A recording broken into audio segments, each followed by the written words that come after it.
Chapter 13. The Rescue. The Cowardly Lion was much pleased to hear that the wicked witch had been melted by a bucket of water, and Dorothy at once unlocked the gate of his prison and set him free. They went in together to the castle, where Dorothy's first act was to call all the Winkies together and tell them that they were no longer slaves. There was great rejoicing among the yellow Winkies, for they had been made to work hard during many years for the wicked witch, who had always treated them with great cruelty. They kept this day as a holiday, then and ever after, and spent the time in feasting and dancing. If our friends, the Scarecrow and the Tin Woodman, were only with us, said the Lion, I should be quite happy. Don't you suppose we can rescue them? Asked the girl anxiously. We can try, answered the Lion. So they called the yellow Winkies and asked them if they would help to rescue their friends. And the Winkies said that they would be delighted to do all in their power for Dorothy, who had set them free from bondage. So she chose a number of the Winkies who looked as if they knew the most, and they all started away. They traveled that day and part of the next until they came to travel to the rocky plain where the Tin Woodman lay, all battered and bent. His axe was near him, but the blade was rusted and the handle broken off short. The Winkies lifted him tenderly in their arms and carried him back to the yellow castle again, Dorothy shedding a few tears by the way at the sad plight of her old friend, and the Lion looking sober and sorry. When they reached the castle, Dorothy said to the Winkies, Are any of your people tinsmiths? Oh yes, some of us are very good tinsmiths, they told her. Then bring them to me, she said. And when the tinsmiths came, bringing with them all their tools in baskets, she inquired, Can you straighten out those dents in the Tin Woodman, and bend him back into shape again, and solder him together where he is broken? The tinsmiths looked the Woodman over carefully and then answered that they thought they could mend him so he would be as good as ever. So they set to work in one of the big yellow rooms of the castle and worked for bending and soldering and polishing and pounding at the legs and body and head of the Tin Woodman, until at last he was straightened out into his old form and his joints patches on him. But the tinsmith and his joints worked as well as ever. To be sure, there were several patches on him, but the tinsmiths did a good job.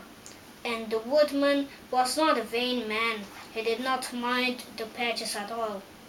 When at last he walked into Dorothy's room and thanked her for rescuing him, he was so pleased that he wept tears of joy, and Dorothy had to wipe every tear carefully from his face with her apron, so his joints would not be lost.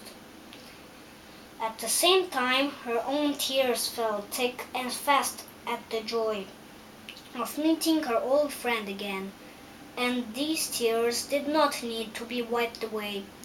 As for the Lion, he wiped his eyes so often with the tip of his tail that it became quite wet, and he was obliged to go out into the courtyard and hold it in the sun till it dried.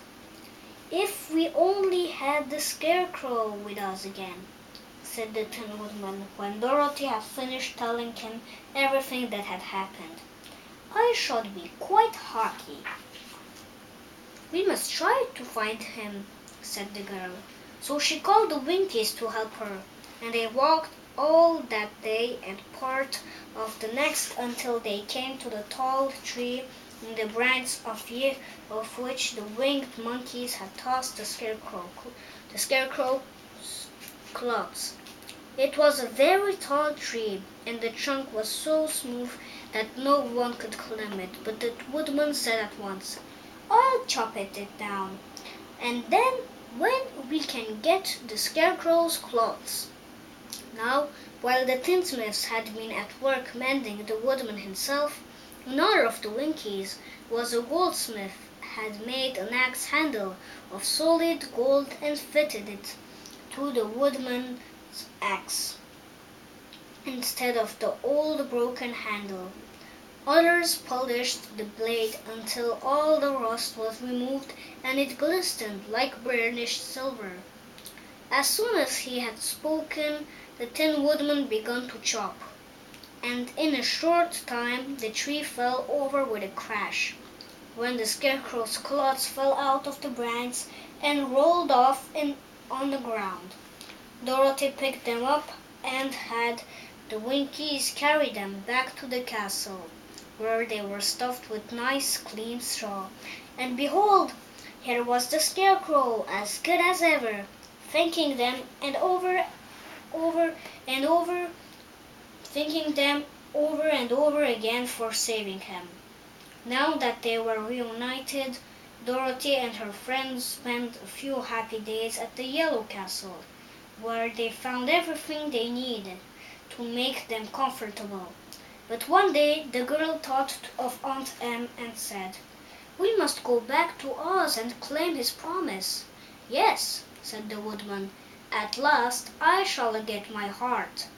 "And I shall get my brains," added the Scarecrow joyfully. "And I shall get my courage," said the Lion thoughtfully. "And I shall get back to Kansas," cried Dorothy, clapping her hands. "Oh, let us start for the Emerald City tomorrow." This they decided to do. The next day they called the Winkies together and bade them goodbye. The Winkies were sorry to have them go, and they had grown so fond of the Tin Woodman that they begged him to stay and rule over them and the yellow land of the West. Finding they were determined to go, the Winkies gave Toto and the Lion each a golden collar, and to Dorothy they presented a beautiful bracelet studded with diamonds. And to the Scarecrow they gave a gold-headed walking stick to keep him from stumbling, and to the Woodman they offered a silver oil can, inlaid with gold and set with precious jewels.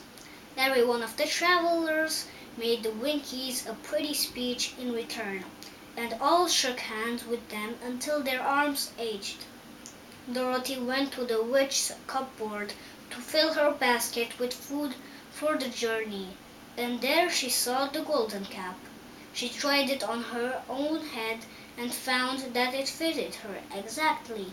She did not know anything about the charm of the golden cap, but she saw that it was pretty, so she made up her mind to wear it and carry her sunbonnet in the basket.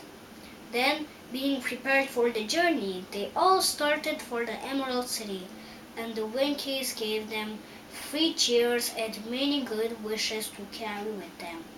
This was the chapter 13. Chapter 14 is the winged monkeys on the next video.